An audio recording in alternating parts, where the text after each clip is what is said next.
അപ്പോൾ ഫസ്റ്റ് എന്ന് വെച്ചിരുന്നാൽ എനിക്ക് ഭയങ്കരമായിട്ട് യൂസ്ഫുൾ ആയത് ഫീഡിങ് പില്ലോ. ഫസ്റ്റ് ഇതാ ഇപ്പോൾ ഞാൻ ഇട്ടേക്കുന്ന ഈ സൈഡ് സിപ്പ് ടൈപ്പുള്ള നൈറ്റിയും അതുപോലെ സൈഡിൽ നിന്ന് ഇങ്ങനെ സിബ് വരുന്ന ടൈപ്പ് നൈറ്റിയും അങ്ങനത്തെയൊക്കെ ഞാൻ വാങ്ങിയിട്ടുണ്ടായിരുന്നു. അവന് കാലം നമ്മൾ വിചാരിച്ച പോലെയൊന്നും അല്ല, നല്ല കുഞ്ഞായിരുന്നു. അപ്പോൾ അത് ഭയങ്കര ലൂസായിരുന്നു, ഊരി പോവായിരുന്നു.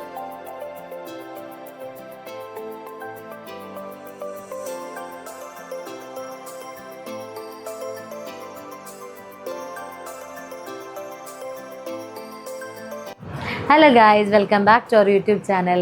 ഇന്നത്തെ വീഡിയോ എന്താണെന്ന് വെച്ചാൽ നമ്മുടെ ഹോസ്പിറ്റൽ ബാക്ക് പാക്കിങ്ങിൽ ഞാൻ കുറേ പ്രോഡക്റ്റ്സ് ഹോസ്പിറ്റലിൽ കൊണ്ടുപോയത് ഇട്ടിട്ടുണ്ടായിരുന്നല്ലോ. അപ്പോൾ അതിൽ ഞാൻ പറഞ്ഞു എനിക്ക് ഹോസ്പിറ്റലിൽ ആവശ്യമൊക്കെ കഴിഞ്ഞതിന് ശേഷം എന്തൊക്കെയാണ് യൂസ് ആയത്, എന്തൊക്കെയാണ് യൂസ് ആവാത്തത്, അല്ലെങ്കിൽ പുതിയ സാധനങ്ങൾ എന്തൊക്കെയാണ് ഉടനെ പർച്ചേസ് ചെയ്തത് എന്നുള്ള കാര്യങ്ങൾ ഹോസ്പിറ്റലിൽ ഒക്കെ കഴിഞ്ഞ ശേഷം ഞാൻ വീഡിയോ ആയിട്ട് ചെയ്തിടാമെന്ന് പറഞ്ഞിട്ടുണ്ടായിരുന്നു. അപ്പോൾ അതാണ് ഇന്ന് ചെയ്യാൻ പോകുന്നത് കേട്ടോ. അപ്പോൾ അതിനകത്ത് തന്നെ മെയിനായിട്ട് ഞാൻ കൊണ്ടുപോയതിൽ കുറച്ച് സാധനങ്ങൾ എനിക്ക് നല്ല യൂസ് ആവുകയും ചെയ്തു. കുറേ സാധനങ്ങൾ അത്ര ഭയങ്കര യൂസ് അല്ലാതെ ഓക്കെ എന്നുള്ളൊരു ലെവലിലായിരുന്നു. അപ്പോൾ അതിൽ മെയിനായിട്ട് ഞാൻ ആദ്യം എൻ്റെ സാധനങ്ങൾ എന്താണെന്ന് പറയാം. ഈ സാധനങ്ങൾ പറയുന്നതിൽ തന്നെ ഞാൻ ഭാവിക്ക് വേണ്ടി ക്ലോത്ത് കട്ട് ചെയ്തെടുത്തിട്ടുണ്ടായിരുന്നു. നമ്മുടെ വൈറ്റ് ക്ലോത്ത് ഉണ്ടല്ലോ വയ്ക്കാനായിട്ടുള്ളത്. അപ്പോൾ അത് ഒരാൾ കമൻറ്റ് ഇട്ട് ചോദിച്ചിട്ടുണ്ടായിരുന്നു എങ്ങനെയാണ് അതങ്ങനെ കെട്ടുന്ന രീതിയിൽ കോണായിട്ട് മുറിച്ചെടുത്തതെന്ന്. അപ്പോൾ അതും കൂടെ ഞാൻ ഇതിനകത്ത് കാണിക്കാം എങ്ങനെയാണെന്നുള്ളത്. ആദ്യം പ്രൊഡക്ട്സിനെ പറ്റി പറയാം, അതിനുശേഷം അത് കാണിക്കാം. അപ്പോൾ ഫസ്റ്റ് എന്ന് വെച്ചിരുന്നാൽ എനിക്ക് ഭയങ്കരമായിട്ട് യൂസ്ഫുൾ ആയത് ഫീഡിങ് പില്ലോ ഫസ്റ്റ്. അപ്പോൾ നമ്മുടെ ഈ പില്ലോ ഒക്കെ വെച്ച് നമ്മൾ കൊടുക്കുന്നതിനെക്കാട്ടിലും പ്രത്യേകിച്ച് സി സെക്ഷൻ ആണെന്നുണ്ടെങ്കിൽ നമുക്ക് ഫീഡിങ് പില്ലോ ഭയങ്കരമായിട്ട് യൂസ് ആവും. കാര്യം എന്തെന്ന് വെച്ചാൽ ഞാൻ അവിടെ വെച്ചിട്ട് ബാവ നല്ല കുഞ്ഞായിരിക്കുമല്ലോ. അപ്പോൾ ഈ സ്റ്റിച്ചും വയറിലുള്ളപ്പോൾ നമുക്ക് ഇങ്ങനെ കൈ വെച്ച് വയറിൽ നമുക്ക് ഭയങ്കരമായിട്ട് വെയിറ്റ് ബാലൻസ് ചെയ്യും പോലെ തോന്നും. അപ്പോൾ അത് ഭയങ്കര ബുദ്ധിമുട്ടായിരിക്കും. അപ്പോൾ ഫീഡിങ് പില്ലോ ഉണ്ടെങ്കിൽ നല്ല യൂസ് ആയിരിക്കും. ഞാൻ ഈ ഫീഡിങ് പില്ലോ ആദ്യം കുറച്ച് നാൾ യൂസ് ചെയ്തിട്ട് പിന്നെ ഇവൻ കരയുമ്പോൾ എടുത്ത് വെച്ച് കൊടുക്കാനുള്ള ബുദ്ധിമുട്ട്, അതായത് കരയുമ്പോൾ അവനെ എടുക്കണം, അതിൻ്റെ മുന്നേ ഫീഡിങ് പില്ലോ എടുത്ത് വയ്ക്കണം, അങ്ങനെ ഒരു ബുദ്ധിമുട്ട് കാരണം ഞാൻ എന്ത് ചെയ്ത് ഈ വീട്ടിൽ വന്ന ശേഷം ഒരു 2 വീക്സ് 3 വീക്സ് കഴിഞ്ഞ് ഈ ഫീഡിങ് പില്ലോ യൂസ് ചെയ്യാതെ ജസ്റ്റ് അവനെ അല്ലാതെ എടുത്ത് വെച്ച് കൊടുക്കുമായിരുന്നേ. ഈ മുട്ടിൻ്റെ താഴെ മാത്രം ഒരു പില്ലോ വെച്ച് സപ്പോർട്ട് ചെയ്തിട്ട്. അപ്പോൾ ഇവൻ്റെ ഈ താഴത്തെ പോർഷൻ എന്ത് ചെയ്ത് എൻ്റെ വയറിൻ്റെ ഈ ഒരു സൈഡിൽ വെയിറ്റ് ഇങ്ങനെ പ്രസ്സായിട്ട് എനിക്ക് കുറച്ച് ദിവസം കഴിഞ്ഞപ്പോൾ തന്നെ ആ വയറിൻ്റെ ഒരു സൈഡിൽ സ്റ്റിച്ചിൻ്റെ സൈഡിലായിട്ട് നല്ല പെയിന് വന്നു. ആ സൈഡ് ചരിഞ്ഞ് കിടന്നിട്ട് എണീക്കാനൊന്നും പറ്റില്ല, അങ്ങനെ ഭയങ്കര പെയിന് വന്നു. അപ്പം ഞാൻ എന്ത് ചെയ്തു, അപ്പോൾ എനിക്ക് തോന്നി ഇനി മേ ബി ഇതുകൊണ്ടായിരിക്കുമോ എന്ന് തോന്നിയിട്ട് ഞാൻ വീണ്ടും ഫീഡിങ് പില്ലോ യൂസ് ചെയ്ത് തുടങ്ങി. അപ്പോൾ വീണ്ടും ഫീഡിങ് പില്ലോ വെച്ചിട്ട് അവനെ വെച്ചപ്പോൾ അതിന് നല്ല ചേഞ്ച് വന്നു. അപ്പോൾ അതാണ് ഒരു റീസൺ എന്ന് എനിക്ക് മനസ്സിലായി. അപ്പോൾ ഫീഡിങ് പില്ലോ അങ്ങനെ നമുക്ക് ഒരുപാട് യൂസ് ഉണ്ട്. അപ്പോൾ സിസേറിയൻ ആണെങ്കിൽ നല്ല ബെനിഫിറ്റാണ് കേട്ടോ ഫീഡിങ് പില്ലോ വയ്ക്കുന്നതുകൊണ്ട് നമ്മുടെ വയറിന്. അടുത്തെന്ന് പറഞ്ഞാൽ മെറ്റേണിറ്റി പാഡ് കേട്ടോ. ന്യൂമോമിൻ്റെ മെറ്റേണിറ്റി പാഡ് മേടിച്ചിട്ട് പോയി. അതിനകത്ത് 5 എണ്ണം ഉണ്ട്. പക്ഷേ എനിക്ക് അത് ആദ്യത്തെ ഒരു 2 ദിവസം യൂസ് ആയുള്ളൂ കേട്ടോ. എനിക്ക് ബാലൻസ് ഉണ്ടായിരുന്നു, 2 എണ്ണം ഒരു പാക്കറ്റിൽ എനിക്ക് ബാലൻസ് വന്നു. പിന്നെന്ന് പറഞ്ഞാൽ അതിൻ്റെ ഒരു നെഗറ്റീവായിട്ട് എനിക്ക് തോന്നിയത് അതിൻ്റെ ബാക്കിൽ ആ ഒരു സ്റ്റിക്കർ ഉണ്ടല്ലോ, അത് ഭയങ്കരമായിട്ട് പാൻറ്റീസിൽ ഒട്ടിയിരിക്കത്തില്ല. കുറച്ച് വീതി കുറവാണ് ആ ഒരു സ്റ്റിക്ക് ചെയ്യുന്ന ആ ഒരു ഇതെന്ന് പറയുന്നത്. അപ്പോൾ അതുകൊണ്ട് തന്നെ പെട്ടെന്ന് അത് പാൻറ്റീസിൽ നിന്ന് ഇങ്ങനെ വിട്ട് വരുന്ന പോലെ എനിക്ക് തോന്നിയിട്ടുണ്ടായിരുന്നു. അതിൽ ഭയങ്കര വലുതായിട്ട് ഒരു ഡിസ്കംഫർട്ടാണ്, ഭയങ്കര വലുപ്പത്തിൻ്റെ എനിക്ക് തോന്നി. എനിക്ക് പക്ഷേ തോന്നിയെന്ന് പറഞ്ഞാൽ നമ്മൾ എനിക്ക് ഭയങ്കര ബ്ലീഡിങ് ഉള്ളവർക്ക് എങ്ങനെയെന്ന് അറിയില്ല, എനിക്ക് ആദ്യം ബ്ലീഡിങ് ഉണ്ടായിരുന്നെങ്കിൽ പോലും അങ്ങനെ ഭയങ്കര ഓവർഫ്ലോ ആയിട്ടില്ലായിരുന്നു, ഒരു നോർമൽ അങ്ങനെ ഒരു രീതി തന്നെ പോയത്. ഡെലിവറി കഴിഞ്ഞതിൻ്റെതായ ഒരു ഫ്ലോ ഉണ്ടായിരുന്നു.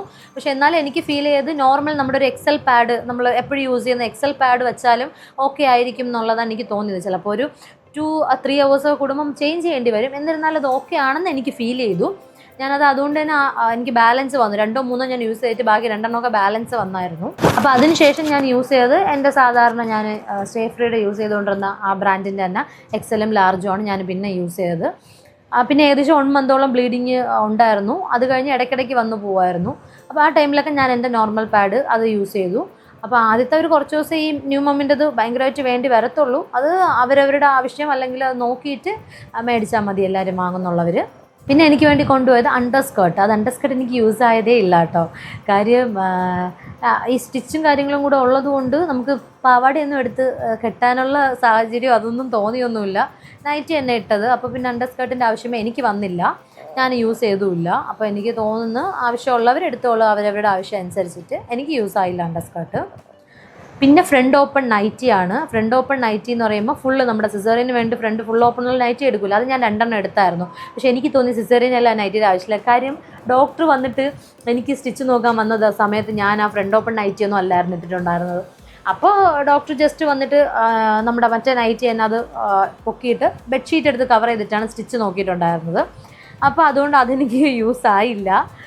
അപ്പോൾ മറ്റ് നൈറ്റി ആയിരുന്നാലും ഓക്കെയാണ്. അല്ലെങ്കിൽ അണ്ടർസ്കർട്ട് ഇടാൻ പറ്റുന്നത് ജസ്റ്റ് അണ്ടർസ്കർട്ട് ഇട്ടിട്ട് മറ്റേ നൈറ്റി അത് പൊക്കിയിട്ട് അണ്ടർസ്കർട്ട് താഴ്ത്തിയിട്ട് അങ്ങനെ സ്റ്റിച്ച് നോക്കാൻ നേരത്ത് കാണിച്ചാലും മതിയാവും. അതുകൊണ്ട് അത് ഇഷ്യൂ ഇല്ല. പിന്നെന്ന് പറഞ്ഞാൽ ഈ സൈഡ് സിപ്പുള്ള ഈ ഇപ്പം ഞാൻ ഇട്ടേക്കുന്ന ഈ സൈഡ് സിപ്പ് ടൈപ്പുള്ള നൈറ്റിയും അതുപോലെ സൈഡിൽ നിന്ന് ഇങ്ങനെ സിബ് വരുന്ന ടൈപ്പ് നൈറ്റിയും അങ്ങനത്തെയൊക്കെ ഞാൻ വാങ്ങിയിട്ടുണ്ടായിരുന്നു. പക്ഷേ അതെനിക്ക് ഭയങ്കര കംഫർട്ടായിട്ട് തോന്നിയില്ല.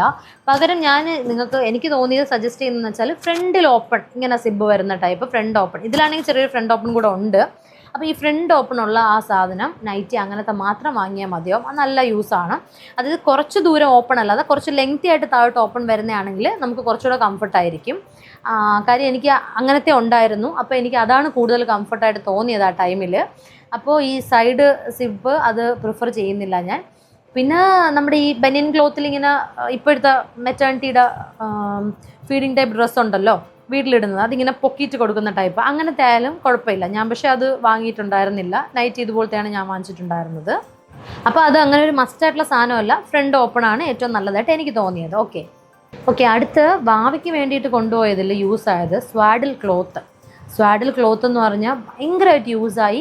ഇപ്പോഴും ഞാൻ അവനെ യൂസ് ചെയ്യുന്നുണ്ട്. ആദ്യത്തെ 1 മാസമേ നമ്മൾ കുഞ്ഞുങ്ങളെ സ്വാഡിൽ ചെയ്യാവൂ. കാര്യം ആ ഒരു ന്യൂ ബോൺ സ്റ്റേജ് അവർക്ക് ആ ഒരു 1 മന്തോളമാണ് അത്രയും നമ്മൾ സ്വാഡിൽ ചെയ്ത് അവരെ വയ്ക്കേണ്ട ഒരു ആവശ്യമുള്ളൂ. കാര്യം അവരെ ബർത്ത് വെയിറ്റ് ഗെയിൻ ചെയ്ത് ഒരു ഇതാവുന്നത് വരെ. അത് കഴിഞ്ഞിട്ട് നമ്മൾ അവർക്ക് അങ്ങനെ സ്വാഡിൽ ചെയ്യേണ്ട. കാര്യം അവർ കൈയും കാലും ഒക്കെ ആ റിഫ്ലക്സ് അതുപോലെ മൂവ് ചെയ്താൽ മാത്രമേ അവർക്ക് കറക്റ്റായിട്ട് ഡെവലപ്മെൻറ്റ് നടക്കത്തുള്ളൂ. അപ്പോൾ ആ 1 മാസം ഞാൻ അവന് സ്വാഡിൽ, അത് പകലൊന്നും അങ്ങനെ ഭയങ്കരമായിട്ട് സ്വാഡിൽ ചെയ്യത്തില്ല, രാത്രി ഉറങ്ങാൻ നേരത്ത് സ്വാഡിൽ ചെയ്യുമായിരുന്നു. അപ്പോൾ അത് പിന്നെ യൂസായത് അവന് കുളിപ്പിച്ചിട്ട്, അതായത് സ്വാഡ്ലിങ്ങിൻ്റെ ടൈമിൽ കുളിപ്പിച്ചിട്ട് ഞാനത് തുടയ്ക്കാനൊന്നും അങ്ങനെ എടുക്കില്ല. പക്ഷേ ഇപ്പോൾ സ്വാഡ്ലിംഗ് ഒന്നും ചെയ്യാത്തത് കൊണ്ട് തന്നെ അവന് കുളിപ്പിച്ചിട്ട് അത് തുടയ്ക്കാനും അല്ലെങ്കിൽ ജസ്റ്റ് ബെഡിൽ വിരിച്ച് കിടക്കാനും ഒക്കെ ഈ സ്വാഡിൽ ക്ലോത്ത് നല്ലതായിട്ട് യൂസ് ആവുന്നുണ്ട്. അത് മസ്ലിൻ ക്ലോത്ത് കൂടെ ആയതുകൊണ്ട് നല്ല കംഫർട്ടാണ്. അപ്പോൾ അത് ഞാൻ പിന്നെ ഓർഡർ ചെയ്ത് മേടിക്കാമെന്ന് വിചാരിച്ചു. ഇപ്പോൾ അത്യാവശ്യം കയ്യിലുള്ളത് കൊണ്ട് പിന്നെ നമ്മൾ വാങ്ങിയാലും നമുക്ക് നല്ല ബെനിഫിറ്റാണ് കേട്ടോ ഈ സ്വാഡിൽ ക്ലോത്ത് എന്ന് പറയുന്ന സാധനം. അത് മസ്ലിൻ ക്ലോത്ത് തന്നെ വാങ്ങിക്കുകയാണെങ്കിൽ നല്ലതാണ്. പിന്നെ റബ്ബർ ബേബി ബെഡ് പ്രൊട്ടക്ടർ വാങ്ങിച്ചു. അത് എണ്ണ തേച്ച് അവനെ കിടത്താനാണ് എനിക്ക് യൂസ് ആയത്. നമുക്കിപ്പം എണ്ണയൊക്കെ തേച്ച് കുറച്ച് നേരം കിടത്തണമെങ്കിൽ അത് നല്ല യൂസ് ആയിട്ടുണ്ടായിരുന്നു. പക്ഷേ അത് ഈ യൂറിൻ പോയിട്ടൊക്കെ ഒന്നും പറ്റത്തില്ല. ബെഡിലിട്ടിട്ട് അവനെ കിടത്തുമ്പോൾ നമുക്ക് യൂറിൻ പോകുമ്പോൾ കാര്യം അതിൽ പെട്ടെന്ന് പിടിച്ചു പോകത്തില്ലല്ലോ, നമ്മൾ തുണി കൊണ്ട് തന്നെ തുടച്ചെടുക്കണം. അപ്പോൾ അതുകൊണ്ട് ഓയിൽ തേച്ചിടാനാണ് അത് കൂടുതൽ യൂസായ സാധനം എനിക്ക്. പിന്നെ യൂസായെന്ന് പറഞ്ഞാൽ ജബ്ല ഞാൻ സജസ്റ്റ് ചെയ്യുന്നത് ബട്ടൺ ജബ്ലയാണ്. എനിക്ക് കെട്ടുള്ള ജബ്ല അത്ര ഒരു ഇതായിട്ട് തോന്നിയില്ല. എങ്ങനെ കാര്യം എന്ന് വെച്ചാൽ നമ്മൾ ഈ ഫ്രണ്ടിൽ അവർക്ക് ഇങ്ങനെ കെട്ടിക്കഴിഞ്ഞാലും ചിലപ്പം കുറേ ഗ്യാപ്പ് കിടക്കും, അല്ലെങ്കിൽ ഭയങ്കര ലൂസ് പോലെ കിടക്കും, ഈ പൊക്കിളൊക്കെ പുറത്ത് കാണാനൊക്കെ പറ്റും. അങ്ങനെ ഒരു ബുദ്ധിമുട്ട് എനിക്ക് ഫീൽ ചെയ്ത്. അതിനെക്കാട്ടിലും ഫ്രണ്ടിൽ ബട്ടൺ ഇങ്ങനെ വരുന്ന ജബ്ല എനിക്ക് നല്ല കംഫർട്ടായിട്ട് തോന്നി. അവൻ ഇട്ട് കൊടുത്തപ്പോഴും നല്ല കംഫർട്ടായിട്ട് തോന്നി. അപ്പോൾ അതാണ് എനിക്ക് കുറച്ച് സ്യൂട്ടായിട്ട് തോന്നിയത്. പിന്നെ ബേബി ടവല് പർച്ചേസ് ചെയ്തിട്ടുണ്ടായിരുന്നു. കൂടുതലും ഞാൻ ഷോപ്പിൽ നിന്നാണ് ബേബി ടവല് പർച്ചേസ് ചെയ്തത്. അതെല്ലാം നല്ലതായിരുന്നു. ടവലെല്ലാം നല്ല യൂസ് ആയിട്ടുണ്ടായിരുന്നു. പിന്നെ അവന് വേണ്ടി ഫേസ് ടവൽ എടുത്തത്, അത് കക്കുമ്പോഴത്തേക്ക് തുടയ്ക്കാൻ വേണ്ടിയാണ് ഫേസ് ടവൽ യൂസ് ചെയ്തത്. അപ്പോൾ ഫേസ് ടവൽ നല്ല യൂസ് ആയിരുന്നു. വേണമെങ്കിൽ നമുക്ക് ദേഹമൊക്കെ ജസ്റ്റ് തുടയ്ക്കുന്ന സമയത്തും അത് ചൂടുവെള്ളത്തിൽ മുക്കിയിട്ട് തുടയ്ക്കാൻ അത് യൂസായി. പിന്നെ ഡ്രൈ ഷീറ്റ് ഭയങ്കര യൂസ്ഫുള്ളാണ്. കാര്യം എന്ന് പറഞ്ഞാൽ ഞാൻ 2-3 എടുത്ത് 2 ആദ്യം ഉണ്ടായിരുന്നു, വാങ്ങിച്ചു ഹോസ്പിറ്റൽ ബാഗിൽ. പിന്നെ 1 കൂടെ വാങ്ങിച്ചായിരുന്നു. നല്ല യൂസാണ്. കാര്യം എപ്പോഴും യൂറിൻ ഒക്കെ പൊയ്ക്കൊണ്ടിരിക്കുന്ന ഒരു ടൈമാണല്ലോ. അപ്പോൾ അതുകൊണ്ട് ഡ്രൈ ഷീറ്റ് ഭയങ്കര യൂസ്ഫുള്ളാണ് കേട്ടോ. പിന്നെ സിപ്പർ കവർ ഹോസ്പിറ്റലിൽ ആ ടൈമിലും എനിക്ക് കൊണ്ടുപോകാൻ വേണ്ടി യൂസ് ആവുള്ളൂ എന്നാണ് ഞാൻ വിചാരിച്ചത്. പക്ഷേ ഇപ്പോഴും ഞാനത് യൂസ് ചെയ്യുന്നുണ്ട്. കാര്യം ഇവൻ്റെ വെള്ള തുണിയൊക്കെ പെട്ടെന്ന് ഞാൻ മടക്കി അതിനകത്ത് വെക്കും. എടുക്കാനും എനിക്ക് എളുപ്പമാണ് അതിൽ നിന്ന് എടുക്കാനായിട്ട്. അലമാരന്നൊക്കെ എടുക്കുന്നതിനെക്കാട്ടിലും അതാണ് എനിക്ക് ഈസി ആയിട്ട് തോന്നിയത്. ചിലപ്പോൾ ഞാൻ കവറിലിട്ട് ബെഡിൻ്റെ അടുത്ത് തന്നെ വെച്ചേക്കും, പെട്ടെന്ന് അപ്പോൾ എടുക്കാൻ പറ്റും. പിന്നെ മെയിനായിട്ട് നമുക്ക് ബേബിക്ക് വേണ്ടി ക്യാപ്പ് മിറ്റൻ ബൂട്ടീസ് ഞാൻ വാങ്ങിച്ചിട്ടുണ്ടായിരുന്നു. ഞാനത് ഹോസ്പിറ്റൽ ബാഗ് പാക്കിങ്ങിലും പറഞ്ഞ് ഞാൻ 3 സെറ്റേ വാങ്ങുന്നുള്ളൂ. കാര്യം യൂസ് ആവോ ഇല്ലെന്നുള്ള അറിയത്തില്ല എന്ന്. അതുപോലെ തന്നെ അതെനിക്ക് ഭയങ്കരമായിട്ട് യൂസൊന്നും ആയില്ല. അവൻ അധികം ഇട്ടൊന്നുമില്ല. കാര്യം നല്ല വലുതായിരുന്നു. അവൻ്റെ കാലം നമ്മൾ വിചാരിച്ച പോലെയൊന്നും അല്ല, നല്ല കുഞ്ഞായിരുന്നു. അപ്പോൾ അത് ഭയങ്കര ലൂസായിരുന്നു, ഊരി പോവായിരുന്നു കയ്യിൽ. മിറ്റണായാലും സോക്സ് ആയാലും ഒക്കെ അങ്ങനെയായിരുന്നു. ക്യാപ്പും സെയിം അങ്ങനെ തന്നെ ആയിരുന്നു. അതുകൊണ്ട് അത് യൂസ് ചെയ്യാനൊന്നും പറ്റിയില്ല. അല്ലാതെ നമ്മൾ ഈ ക്യാപ്പ് ടവൽ അതിൽ തന്നെയാണ് പൊതിഞ്ഞൊക്കെ വെച്ചതും. സോ അതുകൊണ്ട് അതെനിക്ക് ഭയങ്കര യൂസ് ആയതേ ഇല്ല. പിന്നെ ഇപ്പം കുറച്ചും വലുതായതിനു ശേഷം പുറത്തൊക്കെ കൊണ്ടുപോകാൻ നേരത്ത് അത് ഇടുന്നുണ്ട്. ഇപ്പോഴത്തേക്കാണ് അത് യൂസ്. സോ അത് ഹോസ്പിറ്റൽ ബാക്ക് പാക്കിങ്ങിൽ എടുത്തില്ല എന്നുണ്ടെങ്കിൽ കൂടി നമുക്ക് പിന്നത്തേക്ക് വാങ്ങിച്ചാൽ മതി. കുഞ്ഞിനെ പുറത്ത് കൊണ്ടുപോകാനാവുന്ന ഒരു 3 മാസം സമയമൊക്കെ ആകുമ്പോഴത്തേക്ക്. അപ്പോഴവർ കുറച്ചുകൂടെയൊക്കെ ഒന്ന് നല്ലതുപോലെ ഇച്ചിരി വലുതാവുമല്ലോ. ആ ടൈമിലേക്ക് അത് യൂസ് ആയിട്ടാണ് എനിക്ക് തോന്നിയത്. പിന്നെ ഈ ന്യൂ ബോൺ സ്റ്റേജിൽ നെയിലിൻ്റെ പ്രശ്നം കൊണ്ടിട്ട് നമ്മൾ മിറ്റൺ കയ്യിൽ ഇട്ട് കൊടുക്കും. പക്ഷെ അത് നല്ല അളവിനുള്ള വാങ്ങിച്ചില്ലെങ്കിൽ അത് ഇടുമ്പോൾ ഊരി തന്നെ പോവും. അപ്പോൾ അത് അങ്ങനെ അളവിനുള്ള നമുക്ക് എടുത്ത് മേടിക്കാനും പറ്റത്തില്ലല്ലോ, അതിൻ്റെ ഒരു തോന്നി എനിക്ക്. സോ അതെനിക്ക് അങ്ങനെ യൂസ് ആയുള്ളൂ ഈ ക്യാപ്പ് മിറ്റൺ ബൂട്ടീസ്. പിന്നെ ബേബിയുടെ നെയിൽ ട്രിമ്മർ ഉപയോഗിക്കാനേ പറ്റിയില്ല കേട്ടോ. അതെനിക്ക് ഞാൻ ഒരു തവണ ഉപയോഗിക്കാൻ നോക്കി, പക്ഷെ പറ്റുന്നില്ല. കാര്യം തന്നെ അതിലൊരു വൈബ്രേഷൻ ഇങ്ങനെ ഉണ്ട് ചെയ്യുമ്പോൾ. അപ്പോൾ അതിങ്ങനെ ആ നെയിലായാലും ജസ്റ്റ് ഇതിലാവുമ്പോഴത്തേക്ക് പെട്ടെന്ന് അവൻ ഉണരുന്ന ഉറക്കത്തിൽ നിന്ന് തന്നെ ഇങ്ങനെ മൂവ്മെൻ്റ് ആവുന്നു. അപ്പോൾ നമുക്ക് കറക്റ്റായിട്ട് ചെയ്യാൻ പറ്റത്തില്ല. സോ അതെനിക്കിതായത് കാരണം ഞാനത് യൂസ് ചെയ്തില്ല. പകരം ഞാൻ ചെയ്തതെന്ന് പറഞ്ഞിരുന്നാൽ ചെറിയ നെയിൽ കട്ടറാണ് യൂസ് ചെയ്തത്. അത് നല്ലതുപോലെ ഡീപ്പ് സ്ലീപ്പിൽ പോകുന്ന സമയം നോക്കിയിട്ട് ചെറിയ നെയിൽ കട്ടർ യൂസ് ചെയ്ത് വെട്ടി. പിന്നെ ആദ്യത്തെ ന്യൂ ബോൺ സ്റ്റേജിൽ ഞാൻ വെട്ടിയില്ല. കാര്യം നഖം ഇങ്ങനെ ഉരിഞ്ഞ് അവന് കൂടുതൽ നിൽക്കുന്ന നഖം ഉരിഞ്ഞിങ്ങനെ വരുന്നുണ്ടായിരുന്നു. അപ്പോൾ അതിനെ ജസ്റ്റ് അങ്ങ് ഇളക്കി കളയുകയാണ് ചെയ്തത്. പിന്നെ അപ്പോഴത്തേക്ക് 1-2 അള്ളൊക്കെ മുഖത്തൊക്കെ അവൻ ചെയ്ത് വെച്ചിട്ടുണ്ടായിരുന്നു. അത് പിന്നെ അങ്ങ് പോയി. അതിനുശേഷം തൊട്ട് ഈ ന്യൂ ബോൺ സ്റ്റേജിൽ അവരുടെ ഈ സ്കിന്നും നെയിലും തമ്മിൽ ഒരുപോലെ ഇരിക്കും നമുക്ക്. അപ്പോൾ അത് നമുക്കൊന്നും ചെയ്യാൻ പറ്റത്തില്ല. പേടിയും തോന്നും കാണുമ്പോഴത്തേക്കും വല്ലതും ഇതാവുമോ, മുറിയോ വല്ലതും ചെയ്താലോ. അതുകൊണ്ട് ആ ടൈമിൽ ഞാൻ വലുതായിട്ടൊന്നും ചെയ്തിട്ടൊന്നും ഉണ്ടായിരുന്നില്ല. അപ്പോൾ ഇളവി വരുന്നതാകും, ചിലപ്പോൾ കുളിച്ചിട്ടൊക്കെ നല്ല കുതിർന്നിരിക്കും ഇളവിയൊക്കെ വരുന്നത്. അങ്ങനെ ജസ്റ്റ് ഇളവി ഇരിക്കുന്നതിന് അങ്ങ് ഇളക്കി കളയുമ്പോൾ അതൊക്കെ അങ്ങനെയാണ് ചെയ്തത്. പിന്നെന്ന് പറഞ്ഞാൽ ബേബി ലോണ്ട്രി ഡിറ്റർജൻറ്റ് ഞാൻ ലവ് ലാപ്പിൻ്റെ വാങ്ങിയത് കാണിച്ചിട്ടുണ്ടായിരുന്നു. പക്ഷേ ഹോസ്പിറ്റലിൽ നിന്ന് ഡോക്ടർ അവൻ്റെ പീഡിയാട്രീഷ്യൻ അത് വേണ്ടാന്ന് പറഞ്ഞിട്ട് വേറെ പറഞ്ഞു. അതുകൊണ്ട് ആ ലോണ്ട്രി ഡിറ്റർജൻറ്റ് യൂസ് ആയില്ല. പിന്നെ ബെഡിങ് സെറ്റ് അവന് വേണ്ടി വാങ്ങിയല്ലോ, അത് ഒരുപാട് എമൗണ്ട് ഇൻവെസ്റ്റ് ചെയ്ത് വാങ്ങാതെ കുറച്ച് എമൗണ്ട് ഇൻവെസ്റ്റ് ചെയ്ത് വാങ്ങിച്ചതുകൊണ്ട് കുഴപ്പമില്ലാതെ ആയിപ്പോയി. കാര്യം എന്ന് പറഞ്ഞാൽ അത് യൂസ് ആയില്ല. ഹോസ്പിറ്റലിൽ വെച്ച് അവനെ കിടത്തിയെങ്കിലും ആ ബെഡിങ് സെറ്റിനകത്ത് വെച്ച് കിടത്തുമ്പോൾ നമ്മൾ ആ സിബ് ഇടണം. അതായത് കൊതുവൊന്നും കടിക്കാതിരിക്കാനാണല്ലോ ആ സിബ് ഇടുന്നത്. അപ്പോൾ ആ സിബ് ഇട്ട് കഴിഞ്ഞാൽ ഇപ്പോൾ പെട്ടെന്ന് കരഞ്ഞിട്ട് ഉണരുമ്പോഴത്തേക്ക് ഞാൻ എണീച്ച് സിബ് ഊരി ഇവനെ എടുക്കുമ്പോഴുള്ള ബുദ്ധിമുട്ട്. ഇപ്പോൾ അമ്മ എങ്ങനെ അടുത്ത് കിടന്നിരുന്നാൽ പോലും അമ്മയ്ക്കും ആ ബുദ്ധിമുട്ട്. അതുകൊണ്ട് ഞങ്ങൾ സിബ് ഇടാതെ ചുമ്മാ കുറച്ച് അങ്ങനെ അല്ലാതെ കിടത്തി നോക്കി. അല്ലാതെ കിടത്തിയെങ്കിലും അവന് കംഫർട്ടല്ല ഉറങ്ങാനായിട്ട്. അപ്പോൾ എനിക്ക് തോന്നുന്നു ഒരു 2-3 ആഴ്ച വരെയൊക്കെ ഞാനത് യൂസ് ചെയ്തു. അതിനുശേഷം തൊട്ട് പിന്നെ അവനെ അടുത്താണ് വെച്ച് കിടത്തിയത്. അതായത് ആ ബെഡിങ് സെറ്റിൽ വെക്കുമ്പോൾ കുറച്ച് ഡിസ്റ്റൻസ് ഇട്ട് കിടത്തും പോലെ തോന്നും. അപ്പോൾ അങ്ങനെ കിടത്തുമ്പോൾ അവനും എന്തോ ഒരു കംഫർട്ട് ഇല്ലായ്മ. പക്ഷേ അടുത്ത് ചേർത്ത് വെച്ച് കിടത്തുമ്പോൾ ഒരു ഇതുണ്ട്. അപ്പോൾ ആദ്യത്തെ ആ ഒരു മാസം വരെ ഭയങ്കര സ്റ്റിച്ചിൻ്റെ പെയിനും കാര്യം കാരണം നല്ല അടുത്ത് വെച്ച് കിടത്തിയാലും തിരിയുമ്പോൾ തന്നെ അവിടെ ഇവിടെയൊക്കെ പിടിച്ച് താങ്ങിയൊക്കെയാണ് തിരിയൊക്കെ ചെയ്യുന്നത് പോലും. അപ്പോൾ അതിനിടയിൽ നല്ല നമ്മൾ ചേർത്ത് കുഞ്ഞിനെ അടുത്ത് കിടത്താനും പറ്റില്ല. അപ്പോൾ അതുകൊണ്ട് ആ ഒരു കുറച്ച് ടൈമിൽ മാത്രമേ ആ ബെഡിങ് സെറ്റിൽ വെച്ച് കിടത്തിയുള്ളൂ. അത് കഴിഞ്ഞപ്പോൾ തൊട്ട് ഞാൻ പിന്നെ അടുത്ത് വെച്ച് തന്നെയാണ് കിടത്തിയത്. അപ്പോൾ അതുകൊണ്ട് ബെഡിങ് സെറ്റ് ഭയങ്കരമായിട്ട് യൂസ് ആയില്ല. ഇപ്പോൾ കെട്ടിപ്പൂട്ടി ബാഗിലാക്കി പാക്ക് ചെയ്ത് വെച്ചിട്ടുണ്ട് സാധനം. പിന്നെ വാട്ടർ പൈപ്പ് മദേഴ്സ് ഫാഷനിലാണ് വാങ്ങിയെങ്കിൽ കൂടി അവന് അത് സെറ്റായില്ല കേട്ടോ. ബട്ടക്സിൻ്റെ ആ ഒരു ഏരിയയിലൊക്കെ തുടച്ചിട്ട് റാഷ് പോലെയൊക്കെ വന്നായിരുന്നു. പിന്നെ വെള്ളം വെച്ച് കഴുകി തുടങ്ങിയപ്പോഴത്തേക്ക്, അതായത് ഈ വൈപ്പിട്ട് തുടയ്ക്കുമ്പോൾ ആ സമയത്ത് നമ്മൾ വെള്ളം വെച്ച് കഴുകത്തില്ലല്ലോ. അപ്പോൾ അതെന്തോ സ്കിന്നിന് സെറ്റായില്ല. അപ്പോൾ പിന്നെ ഞാനത് യൂസ് ചെയ്ത് നിർത്തിയതിന് ശേഷം തൊട്ട് പിന്നെ ചെറിയ ചൂടുവെള്ളം തന്നെയാണ് വെച്ച് കഴുകിയത്. ഫ്ലാസ്കിലോ എന്തെങ്കിലും അത്യാവശ്യം എടുത്ത് വയ്ക്കും. അപ്പം കഴുകാൻ വേണ്ടി ജസ്റ്റ് മഗ്ഗിലോ അല്ലെങ്കിൽ ഏതെങ്കിലും ബക്കറ്റിലോ ഈ ഫ്ലാസ്കിലെ വെള്ളവും പൈപ്പിലെ വെള്ളം കൂടെ മിക്സ് ചെയ്തെടുത്ത് വെച്ച് അങ്ങനെ കഴുകിയായിരുന്നു. അല്ലാതെ വൈപ്പ് അത്ര സെറ്റായിട്ട് തോന്നിയില്ല. അതുകൊണ്ട് വൈപ്പ് യൂസ് ചെയ്യുന്ന അപ്പോഴേ ഞാൻ നിർത്തി. സോ വൈപ്പ് എനിക്കത്ര കംഫർട്ടായിട്ട് തോന്നിയില്ല കേട്ടോ. പിന്നെ ഈ ഫുള്ള് കൈയും കാലും കവർ ചെയ്യുന്ന റോംബർ സ്യൂട്ടുകൾ വാങ്ങിച്ചിട്ടുണ്ടായിരുന്നല്ലോ, അത് വലുതായിട്ട് യൂസ് ആയില്ല. ആകെ ഒരു ദിവസം അവന് ഹോസ്പിറ്റലിൽ വെച്ചിട്ടു. കാര്യം തന്നെ ഇവൻ ഭയങ്കര കരച്ചിലൊക്കെ ആയിരുന്നു. അപ്പോൾ ആ ടൈമിലെന്ന് പറഞ്ഞാൽ ഈ സാധനം എല്ലാം ഇട്ട് ഊരി എടുക്കാനുള്ള സാവകാശം ഒന്നും കിട്ടൂല. ഭയങ്കര ഡിഫിക്കൽട്ടായിട്ട് എനിക്ക് തോന്നിയത്. അതുകൊണ്ട് അത് യൂസ് ആയില്ല. അപ്പോൾ ആ സാധനം എല്ലാം ഒരു മാസം കഴിഞ്ഞ് ഇട്ട് നോക്കിയപ്പോഴത്തേക്ക് അവന് കുറച്ച് ടൈറ്റായി തുടങ്ങിയിട്ടുണ്ടായിരുന്നു. 1-2 മാസമൊക്കെ ആയപ്പോൾ ഞാനത് ഇട്ട് നോക്കിയപ്പം ടൈറ്റായിപ്പോയായിരുന്നു. അതായത് 0 to 3 monthsൻ്റെയാണ് ഞാൻ വാങ്ങിച്ചെങ്കിൽ കൂടി അതെന്തോ പെട്ടെന്ന് ടൈറ്റായി. അപ്പോൾ അതുകൊണ്ട് ഇടാനായിട്ട് പറ്റിയില്ല അതധികം. പിന്നെ ഞാനൊരു ആഗ്രഹത്തിന് വേണ്ടി ഇട്ടിട്ട് 1-2 ഫോട്ടോസൊക്കെ എടുത്ത് വെച്ച് വാങ്ങിച്ചതല്ലേ എന്ന് പറഞ്ഞു. അപ്പോൾ അതെല്ലാം എടുത്ത് സൂക്ഷിച്ചെടുത്ത് വെച്ചിട്ടുണ്ട്. അപ്പോൾ അതും ഭയങ്കരമായിട്ട് യൂസ് ആയില്ല. പിന്നെ നമ്മുടെ ഹോസ്പിറ്റൽ റൂമിൽ AC ആയിരുന്നെങ്കിൽ കൂടി എനിക്ക് ചുമയും പ്രശ്നമായതുകൊണ്ട് AC യൂസ് ആക്കാൻ പറ്റിയില്ല. അവനും തണുപ്പ് അപ്പോഴും പറ്റുന്നുണ്ടേ ഇല്ലായിരുന്നു. അപ്പം നല്ല കുറച്ചിട്ടിരുന്നാൽ പോലും അവനും പറ്റുന്നില്ല, എനിക്കും പറ്റുന്നില്ല. ഫാന് മാത്രം ഇട്ടിട്ടാണ് ഞങ്ങൾ കിടന്നത്. അപ്പോൾ അതുകൊണ്ടും കൂടിയിട്ട് റോംബർ തണുപ്പാണെങ്കിൽ ഇടാമെന്നൊക്കെ വിചാരിച്ച്, പക്ഷേ പറ്റിയില്ല. അതുകൊണ്ട് ഫാന് മാത്രമൊക്കെ ഇട്ടതുകൊണ്ട് ഭയങ്കര തണുപ്പില്ലായിരുന്നത് കൊണ്ടും റോംബർ അങ്ങനെ അതിൻ്റെ ആവശ്യം വന്നില്ല. സോ അത് എനിക്കത്ര യൂസായിട്ട് തോന്നിയില്ല. ആവശ്യമുള്ളവർ നോക്കി പർച്ചേസ് ചെയ്തോളാം. ഈ പറയുന്നതെല്ലാം നമ്മുടെ ഇൻഡിവിജ്വലായിട്ടുള്ള കുറേ ആവശ്യങ്ങൾ കൂടിയാണ്. അപ്പോൾ അതും കൂടെ കണക്കിലെടുത്ത് നമ്മൾ പർച്ചേസ് ചെയ്തെങ്കിൽ മാത്രമേ നടക്കുകയുള്ളൂ. പിന്നെ വിട്ടുപോകാതിരിക്കാൻ മെയിനായിട്ടുള്ള കുറേ കാര്യങ്ങൾ നമുക്ക് ഇങ്ങനെ നോക്കുമ്പോഴത്തേക്കും മനസ്സിലാവും. അപ്പോൾ പിന്നെ അവന് വേണ്ടിയിട്ട് പാമ്പേഴ്സ് എടുത്ത്, പക്ഷെ അവനത് സെറ്റായില്ല, നല്ല റാഷ് വന്നിട്ടുണ്ടായിരുന്നു. ആദ്യമേ റാഷ് ക്രീം ഇട്ടില്ല, കാര്യം എന്നാൽ ഡോക്ടർ എൻ്റെ സജസ്റ്റ് ചെയ്തില്ല. അപ്പോൾ ഇട്ട് എന്തെങ്കിലും ഇഷ്യൂ വരണമെങ്കിൽ ഇടാമെന്ന് വെച്ചിട്ട് ഇട്ടിട്ടുണ്ടായിരുന്നില്ല. പിന്നീട് ഡോക്ടർ എഴുതി തന്നായിരുന്നു. അപ്പോൾ പിന്നെ ആ റാഷ് ക്രീം ഇട്ടിട്ട് അതിട്ടപ്പോൾ കുഴപ്പം തോന്നിയില്ല. പക്ഷെ ഞാൻ വേറൊരു ബ്രാൻഡിൻ്റെ സാധനം വാങ്ങിച്ചൊരു ഡയപ്പർ, അത് അടിപൊളി സാധനമാണ്. ഞാൻ അത് പറയാം കേട്ടോ ഏതാണെന്നുള്ളത്. അപ്പോൾ അത് നന്നായിട്ട് യൂസായി. സോ പിന്നെ ഞാൻ ചപ്പലിടാൻ വേണ്ടി കൊണ്ടുപോയി, അതെനിക്ക് നല്ലതുപോലെ യൂസായി. പിന്നെ നമ്മുടെ എക്സസൈസിൻ്റെ ബോൾ അതും യൂസായിട്ടുണ്ടായിരുന്നു. ഞാനവിടെ ഹോസ്പിറ്റലിൽ തലേദിവസം റൂമിലൊക്കെ വെച്ച് എക്സസൈസ് ചെയ്തിട്ടുണ്ടായിരുന്നു.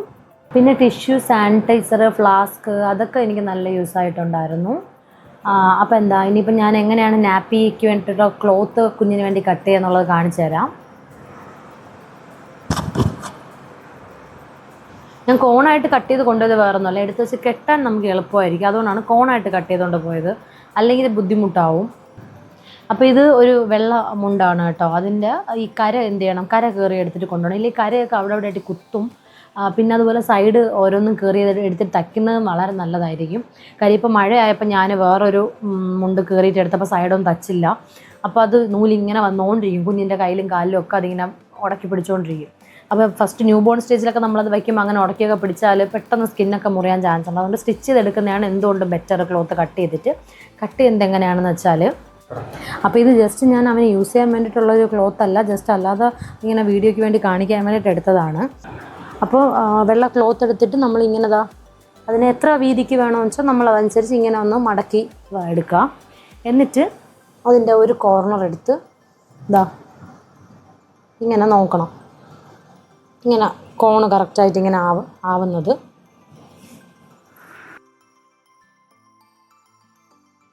ഇങ്ങനെ കോൺ ആ എൻഡിൽ നിന്ന് പിടിച്ച് ഇങ്ങനെ വെച്ച് നോക്കാം. ഇങ്ങനെ വെച്ച് നോക്കുമ്പോൾ നമുക്കൊരു ഐഡിയ കിട്ടുമല്ലോ. അപ്പോൾ നമ്മൾ എന്ത് ചെയ്യണം, എന്നിട്ട് ഇതിനെ അങ്ങ് നൂത്തിടണം. അപ്പോൾ അത് കറക്റ്റാണ്. എന്നിട്ട് നമ്മൾ എന്ത് ചെയ്യുക, ഇതിനെ ഇവിടെ നിന്ന് ഇങ്ങനെ കട്ട് ചെയ്തെടുക്കണം, ഇത്രയും തുണിയെ.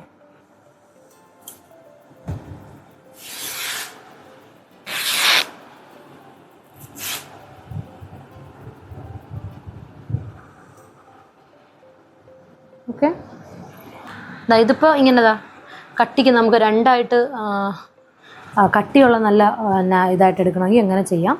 ഇതിപ്പോൾ നമുക്ക് സിംഗിളായിട്ട് എടുക്കണം എന്നുണ്ടെങ്കിൽ ഇതിൻ്റെ ഇതിപ്പോൾ രണ്ടായിട്ട് മടക്കാതെ ഈ ഒരു ഇത് മാത്രം എടുത്തിട്ട് ഇങ്ങനെ കോണാക്കി വെച്ചിട്ട് നമുക്ക് ഇതിനെ ഇങ്ങനെ കട്ട് ചെയ്തെടുക്കുമ്പോൾ അത് സിംഗിളായിട്ട് വേണമെങ്കിൽ എടുക്കാം നമുക്ക്. ഇതിപ്പോൾ ഞാൻ രണ്ടായിട്ടുള്ളത് കാണിച്ചു തരാം എങ്ങനെയാണെന്ന്.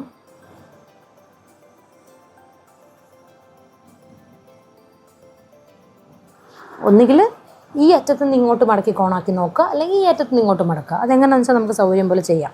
നമ്മൾ ബെഡിൽ വെച്ചിട്ടൊന്നും അല്ല മടക്കിയത്, ഞാനും അമ്മയും കൂടെ അല്ലെങ്കിൽ ഞാനും അതിലും കൂടെ അങ്ങനെ ഹെൽപ്പ് ചെയ്തിരുന്നിട്ട് കയ്യിൽ വെച്ചിട്ട് തന്നെയാണ് മടക്കിയെടുക്കുക. എന്നിട്ട് നമുക്കിതിനെ ഇങ്ങനെ കട്ട് ചെയ്ത് ഇങ്ങനെ കീറിയെടുക്കാം. ചെറിയൊരു വ്യത്യാസമൊക്കെ വരും, അത് കുഴപ്പമൊന്നുമില്ല. അപ്പോൾ ഇങ്ങനെയാണ് നമ്മുടെ ക്ലോത്ത് ട്രയാങ്കിളായിട്ട് കിട്ടുക. അപ്പം നമുക്ക് കുഞ്ഞിനെ ഇവിടെ ബട്ടക്സ് വെച്ചിട്ട് ഇങ്ങനെ കെട്ടാം. നമുക്കിങ്ങനെ കെട്ടി വയ്ക്കാൻ പറ്റും. രണ്ടായിട്ട് വേണമെങ്കിൽ രണ്ടായിട്ട്. ഞാൻ സെയിം കാണിച്ച ഇതിൽ തന്നെ കട്ട് ചെയ്ത് ഇങ്ങനെ എടുത്താൽ മതി. ഇങ്ങനെയാണ് നമ്മൾ കോണായിട്ട് കട്ട് ചെയ്ത് മുറിച്ചെടുക്കുന്നത്. അപ്പോൾ നമുക്ക് എന്നിട്ട് ബാലൻസ് ഇതുപോലെ ഒരു പീസൊക്കെ ചിലപ്പോൾ വരും. ഒരു വലിയ മുണ്ടൊക്കെ എടുത്ത് കീറാണെന്നുണ്ടെങ്കിൽ ഇതുപോലെ കുറേ പീസസ് എടുത്തു കഴിയുമ്പം ചിലപ്പോൾ ഇങ്ങനെ കുറച്ച് ഭാഗങ്ങൾ വരും. അതിനെ വേണമെങ്കിൽ നമുക്കിങ്ങനെ രണ്ടായിട്ട് കീറിയിട്ട് ജസ്റ്റ് കുഞ്ഞിന് ദേഹം തുടയ്ക്കാനോ അല്ലാന്നുണ്ടെങ്കിൽ ഇപ്പോൾ കക്കുമ്പം തുടയ്ക്കാൻ ഞാൻ പറഞ്ഞില്ലേ ഫേസ് ടവൽ എടുത്തു എന്നുള്ളത്. എൻ്റെ മോൻ നല്ല കക്കൽ കൂടുതലായിരുന്നു, അതുകൊണ്ട് എനിക്ക് ഫേസ് ടവലൊന്നും തികയാതെ വന്നു ചില സമയത്ത്. അപ്പോൾ ഞാൻ ഇങ്ങനെയുള്ള എക്സ്ട്രാ പീസസൊക്കെ തുടയ്ക്കാൻ വേണ്ടി യൂസ് ചെയ്തിട്ടുണ്ടായിരുന്നു. അപ്പോൾ അതുകൊണ്ട് അങ്ങനെയുള്ള ആവശ്യത്തിനൊക്കെ ഇതെടുക്കാം. ഇല്ലെന്നുണ്ടെങ്കിൽ കുഞ്ഞ് ചെറുതായിരിക്കുമല്ലോ, അപ്പം നമുക്ക് വേണമെങ്കിൽ ഇങ്ങനെ ജസ്റ്റ് ഡ്രൈ ഷീറ്റിൻ്റെ പുറത്ത് ഇട്ടിട്ട് കിടത്താനോ അങ്ങനെയൊക്കെ യൂസ് ചെയ്യാനായിട്ട് ഇങ്ങനെ എക്സ്ട്രാ വരുന്ന പീസസ് എടുക്കാൻ പറ്റും. അപ്പോൾ ഇങ്ങനെയാണ് ക്ലോത്ത് കട്ട് ചെയ്യുന്നത്. പിന്നെ അതുപോലെ എനിക്ക് യൂസ് ആയ പ്രൊഡക്റ്റ്, യൂസ് ആവാത്ത പ്രൊഡക്റ്റ് കാര്യങ്ങളൊക്കെ ഞാൻ ഇതിനകത്ത് പറഞ്ഞിട്ടുണ്ട്. നിങ്ങൾക്ക് എന്തെങ്കിലും കാര്യങ്ങൾ അറിയണമെങ്കിൽ കമൻറ്റ് ചെയ്യാം. അടുത്ത് എന്തെങ്കിലും വീഡിയോസ് ചെയ്യണമെന്ന് ഉണ്ടെങ്കിൽ ആ ടോപ്പിക്കും കമൻറ്റ് ചെയ്യാം. പിന്നെ നിങ്ങളുടെ എല്ലാ അഭിപ്രായങ്ങളും കമൻറ്റിലൂടെ അറിയിക്കുക. അപ്പം ഇനി പർച്ചേസ് ചെയ്ത പ്രൊഡക്റ്റ് കുറേ ഉണ്ട്, അതൊക്കെ ഞാൻ അടുത്തൊരു വീഡിയോയിൽ പറയാം. എല്ലാം കൂടെ ഇതിൽ ആഡ് ചെയ്താൽ ഭയങ്കര ലെങ്തി ആയി പോവും. അപ്പോൾ ഇനി പുതിയൊരു വീഡിയോയുമായി കാണുന്നത് വരെ ബൈ.